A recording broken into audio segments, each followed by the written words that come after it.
welcome back to सिया blog जोंहा दिनै दुर्गा फुजायाव थांनो नागिरदों दिनैनो लास्ट थांना मावजे गाबोन बासानि नालाय दिनैनो लास्ट थां आन्दासाव मोनथिया मोजाङै एक्जाक्ट मोनथिया नै दाख्लै फार्स्टाराव थांदोंमोन आरो ओमफ्राय भिडिअ बानायनो मोनासै ओंखायनो दिनै बानायफिनसै सानदों नै थांनो ओंखारबाय जों रायलायाबानो जाया नै थांनो ओंखारबाय जोङो मेलायाव दावदै गेलेनोसै दसे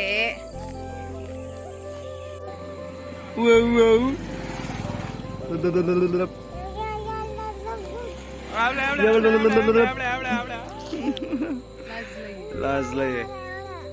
मेला थांसै मामि औ होनदो मेला थांसै औ होनलाय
दावदै गेलेया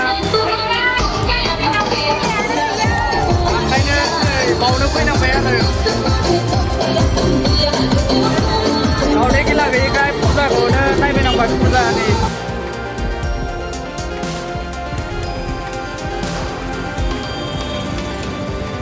Şanzır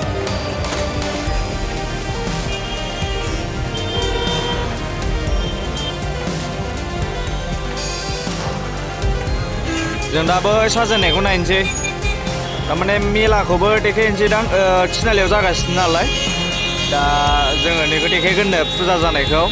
मन्दिराव बिदि साजायदों आरोना बरियानो देखायनो र' खाथिनिफ्राय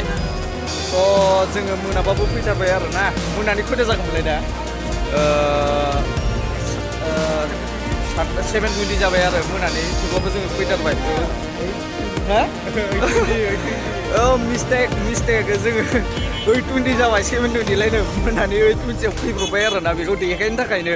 थारमाने गाबोन आङो सोलाबनाय नङा नालाय ओंखायनो दिनै देखायनो होननानै फैथारबाय आरो दा देखायनि आङो सिङाव देखायनोसै नैबे बायरानिफ्रायबो देखायनोसै फुजानि सिगां नायफैबानो जाबाय नोंसोरबो बरिया बानायदों आरो भबानिपुराव बियो थिथागुरि एसे बारबानो मोनो एनआरएल पेट्रल पाम्प खाथियाव दा देखायनि र' आलदा बानायदोंलै बेखौ टेनजा बानायदों आय कालाराबो चेन्ज जाजोबलायो नै भगबानफोरबो दंलाजोबो भगबान माने माबा फुजारिफोर दां ना दा भगबानलाय बाबा शिबबो दं नै टेनजा बानायदों आरोना मेगनाव नांखायो बरियानो बेयो भबानिपुराव आरोना एनआरएल पेट्रल पाम्प ओमफ्राय बै दालाय भबानिपुरनि यामा श'रुमबो दंलायो ना थिथागुरि एसे बारबोनानै आरो बरिया बानायदों नायफैबानो जाबाय सोरबा नायनो गोसोबा मेला जोबैनि सिगां न'आव मेला जोबखांबाथाय नुनाय नङा आरोना दा नायफैबानो जाबाय सोरबाफोर बरिया बानायदों जिखुनु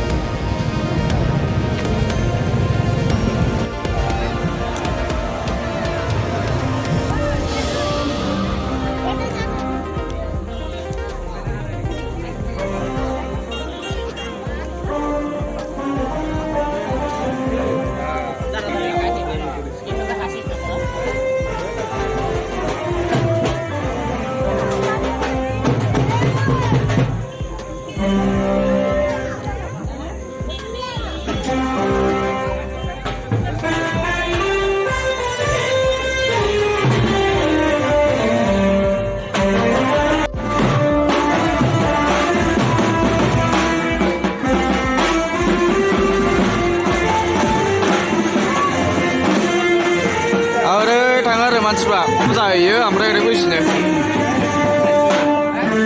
नायनो टाउना दिनै बिसिबां बिहिर जोङो दा बिशालाव थांनो नागिरदों नानिनो माबा लायनो आरो मा होनो गेलेग्रा लायनो फुजानि थारमाने दिनै फैनो नागिरदोंमोन फैनाय जायाखै नालाय ओंखायनो जों दा बिशालाव सफैबाय आरो नानिनो गेलेग्रा लांनो नागिरदों मानो होनबा नानिनो गेलेग्राखौनो होनाय जाया जोङो टाउनाव फैबाबो बिशालाव हाबनायानो जायाखै आरो मानो होनबा दा फुजा सिजोनाव बिराद अफार होगासिनो नालाय बिशालाव बिराद मानसि बिशाल माने जेरावबो दा शपिं मलफ्राव बिराद मानसि जागासिनो नालाय ओंखायनो दिनै फैथारबाय जोङो मोनायाबाबो नैबे सासे फंबायजों आंजों दा खेबगासिनो आरो बे आंखौ मानो होनबा जोङो सानजों मोनाबाबो फैथारबाय आरो बिशालाव थागोन ना थाया होननानै जोंथ' डाइरेक्टआव फैनो होनना फैयाखैमोन जोङो जास्ट बे फुजानि साजायनायखौ देखायनो होननानै फैदोंमोन भबानि फुरिखौ दा जोङो देखायसै आरो सिङाव थांनानै नानिनो माबायदि फुथुलाखौ लांगोन होनबा नायबाय थाबानो जाबाय भिडिअखौ जोबजासिम दे जा जोङो थांसै आरो नानिनो फुथुला लायनो फुथुला लानानै थांसै जेबो होनायानो जायाखै फुजानि टाइमखौनो मोनाखै नालाय नै दिनै खालिथार बिशाला बरथिक जायोमोन नै हरावसो फैनांगौलै मानसि खम नांगौबा वाव नै जाहोबाय फरेननि बायदिलायबाव नै हेल' होनदो लायनोसै आरो खेबसेनो नानिनिखौ नै गस्ला गोदान लायबाव आंनाबो दाम खमसोलै 500निल' बारा नङा दामि गानखाया जोङो फैदा नायबाय थादो होनबा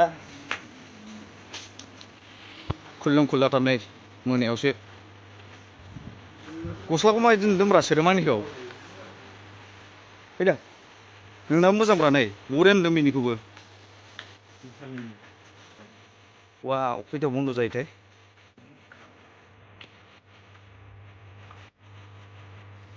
फुथुलाखौ बिथिं दोनोमोनथाय नैबेयावनो नै नायनो हागोन माखौ लांनोब्रा साइजथार नै नैबेखौ साइज नुथारदों बेसेबांमोनथाय प्राइसआ नायनांसिगोन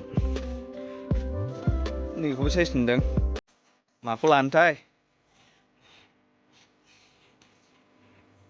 आन्दायलाजोब्बायसो माखौ लानो माखौ मानो जाजोब्बाय फैसानिसो खोथा जाबाय साइजआथ' नैबेखौ साइज लादोंमोन नै बरिया नुदोंमोन माखौ लानोसो जाबाय आङो आयौ नैबे साइजथार नै नायनो हागोन वाव नैबे साइजथार नै बरिया माखौ लांनो जिखुनु मोनसे लांसै आरो थ' नैबेखौनो लानोसै नामाथाय बरिया साइज मोनदों आङो नै बारा दाम नङा 299 300 बेखौनो लानोसै नामाथाय लानांगौबा बेखौनो लानोसै नों साइज मोनदोंना बेखौनो आंबो साइज मोनदों बेखौनो आथिं फिसा फिसाथार नाथाय साइजआनो नानिजों मिलायगोन दा दे लानोबा एसे मोजांखौनो होदो सिगाङाव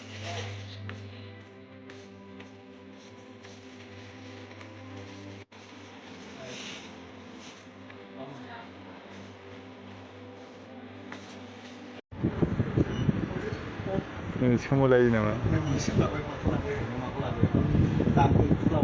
बेखौ लानो हायासै मोजांब्रा बेबो आं मोजाङानो बेखौ लाबाय बेसेबां बेयो 99ल' माखौबा लानो नागिरनाया माखौबासो लाबाय नों हरदो थेवबाबो लाफैफिनसै उनाव दिनै बेखौ लानानै थांनोसै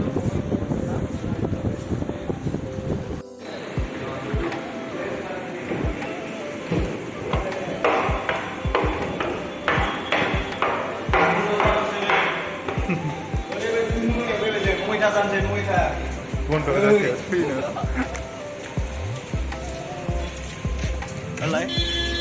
बै मा नाममोनलाय नैबाव जाफैलायो नामा हिन्जावा नै सुनसान जाबाय बहा दसे जिरायबाय नायनो हागोन नै मा लाखो फालि लाबाय फालिया आं गैखालामोन नालाय फालि लाबाय ओमफ्राय गेलेग्रा लाबाय फुथुला थांसै जोंबो दा मोनसिगोन नुदोंना नुवाखै आयौ नैबे रोंखौबो लांसै नामाब्रा स' जों दा थांसै आरो अलरेडि 9ता जाखाबायानो होनजाबाय 9ता जानो 5 मिनिटल'सै बारबावबायसो नै नायनो हागोन 9:15 5 मिनिट लायनो दहायनिफ्रायनो मिस्टेक होनलांगासिनो जों दा थांसै आरो थिनालियाव थांनाय नायबावसैसो जोङो माबा मिलायाबा दंना गैलाथाय बारा गोबाव जायोना जाया मिथिला दावदै खेला खेबसे खेबनै हैनाय नायसै लाखिना मा थांसै होमबा नायबाय थाबानो जाबाय जों दा डाइरेक्ट थांसै थिनालि सफैलायबाय जोंहा नै नायनो हागोन डेन्जार जायो नों मा लिरदों 2022 मा लिरखोथाय मबाइल नाम्बारबो दंलाजोबो नै फन नाम्बार होलाजोबो नै पुलिसनि नाम्बार ना मा जाखोथाय 90 बालाजान थिनालि मा लिरखोथाय श्री श्री दुर्गा फुजा दुर्गा फुजा 2022 दिनाथ फन नाम्बार लागाव मा होखोथाय जिखुनु जायखिया हक मोजाङानो जों दा सिङावबो नायसै थिनालि सफैबाय आरो ना डाइरेक्ट बिशालनिफ्राय थिनालि टाउननिफ्राय थिनालियाबो देरबायलै माथो नै टाउनसो होनजाबाय टाउनानो होनजाखायो दा थांनाय नायसै दावदै खेला गेलेनाय नायसै गारिखौ सोयोना सोयैया जागासिनो हाब्रुजोब नै लांलै बावनो दोनलांसै र' हेन्देलाव नायनायनि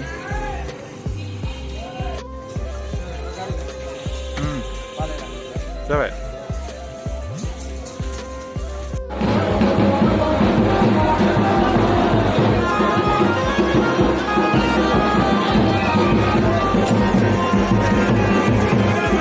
गैला बन्द जाबाय जों सफैनायजों बन्द जानायजों फट'द्रायबायबो ना जों सफैनायजों बन्द जानायजों जिखुनु गैला नै बोखारनो थिनजोब्बाय पुलिसफ्रा नांला गाबोन फैफिनसै गाबोन फैनायखौ देखायनोसै खेबसेनो थांसै